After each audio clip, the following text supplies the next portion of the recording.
Hello, পুরীতে এটা ছিল আমাদের লাস্ট দিন, তাই সকাল সকাল সবাই মিলে চলে এসেছি ব্রেকফাস্ট করতে।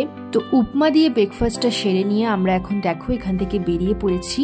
আজ ছিল আমাদের বাড়ি ফেরার দিন, আর ফেরার পথেই আমরা যাব সাক্ষী গোপাল মন্দির দর্শনে। পুরী থেকে এই মন্দিরের ডিস্টেন্স ওই ধরো 25 থেকে 30 মিনিটের মতো লাগে। তো চলো এখন আমরা বেরিয়ে পড়েছি, যাওয়া যাক। তো দেখো আমরা এখন পৌঁছে গেছি সাক্ষী গোপাল মন্দিরে, আর এখানে কার পার্কিং এর জন্য 40 টাকা করে নিয়েছি। তো আমরা এখন কার পার্কিং করে মন্দিরের দিকে যাচ্ছি। আর এই মন্দিরে ঢোকার ঠিক আগেই মন্দিরের সাইডেই তোমরা গোপালের নাড়ু, নানা রকম প্রসাদ মন্দিরে পুজো দেওয়ার জন্য এখানেই কিনতে পেয়ে যাবে। আমরাও এখান থেকেই প্রসাদ কিনে মন্দিরে প্রবেশ করেছিলাম। আর এই মন্দিরে যেহেতু কোনো ভিডিও অ্যালাউ ছিল না, তাই আমরা ওখানে কোনো ভিডিও করতে পারিনি। তো আমরা ওখানে পুজো দিয়ে মন্দির থেকে বেরিয়ে পড়েছিলাম। তো এখন আমরা যাচ্ছি বাড়ির পথে।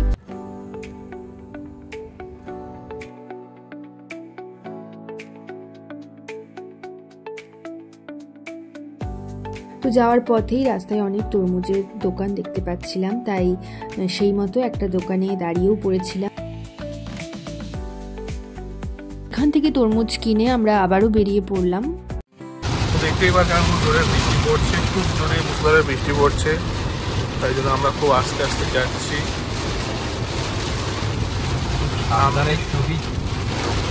সামনে কিছু দেখা যাচ্ছে না, ভিজিবিলিটি একদম জিরো।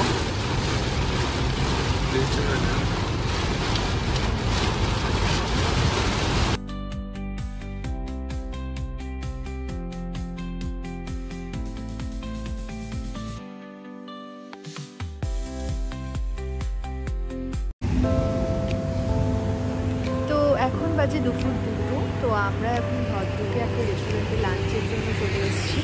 চলো যাওয়া যাক।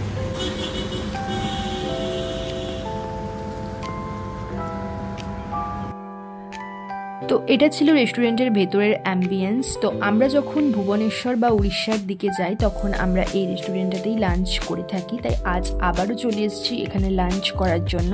তো দেখো আমাদের লাঞ্চ এখন চলে এসছে। লাঞ্চে আমরা নিয়ে নিয়েছিলাম ভাত, ডাল, আলু ফুলকপি ভাজা, তার সাথে ছিল মিক্স ভেজ, আর সব শেষে ছিল গরম গরম পমফ্রেট কারি। তো সব কিছু দিয়ে খাওয়া দাওয়া শেষ করে আমরা এখন এখান থেকে বেরিয়ে পড়েছি।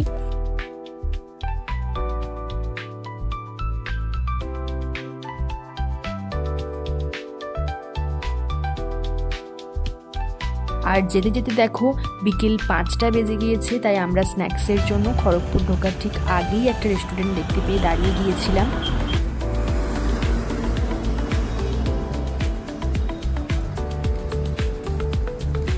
এখানে এসে দেখো প্রথমেই আমরা অর্ডার করে দিয়েছিলাম অনিয়ন পকোড়া, আর তার সাথে ছিল ফিশ ফিঙ্গার, আর ছিল কফি। তো এখান থেকেই সন্ধ্যেবেলা স্ন্যাক্সটা কমপ্লিট করে নিয়ে আমরা এখন বেরিয়ে পড়েছি। আর দেখো বলতে বলতে বাড়ির প্রায় অনেকটাই কাছে চলে এসেছি।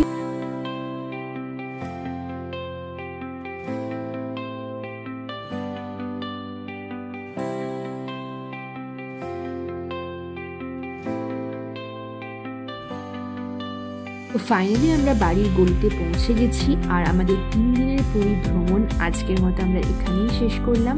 তো চলো দেখা হচ্ছে পরবর্তী কোনো ব্লগে। তো গুড নাইট, টাটা।